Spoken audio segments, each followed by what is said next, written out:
আমার যখন ইচ্ছে করে আমি ভিডিও বানাই, যখন ইচ্ছে করে না ভিডিও বানাই না। It's totally depend my mood. যেহেতু কচুরলতি আমি প্রথমবার রান্না করছি, সেহেতু মনে হলো যে একটু ক্যামেরাটা হাতে নিই। এর মধ্যে 2 কাপ মসুরের ডাল, পেঁয়াজ কুচি, রসুন কুচি, 3টা কাঁচামরিচ ফালি এবং তেল, আদা রসুন জিরে সামান্য পরিমাণ বাটা দিয়ে আমি খুব ভালো করে মাখিয়ে নিচ্ছি। একটু হলুদের গুঁড়ো দিয়েছিলাম। তারপর হচ্ছে কচুরলতিটা এভাবে আমি দিয়ে দিচ্ছি।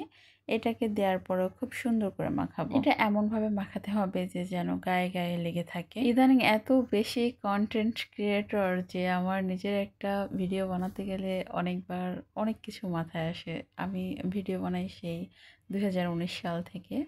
তো আমি অনেক পুরনো, কিন্তু ইদানিং আমার কেন যেন একটা কিছু মনে হয়, গিল্টি ফিল হয়।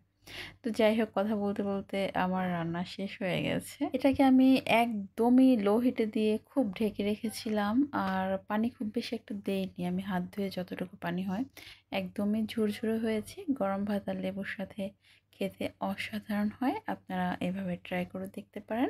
ধন্যবাদ সবাইকে। আসসালামু আলাইকুম।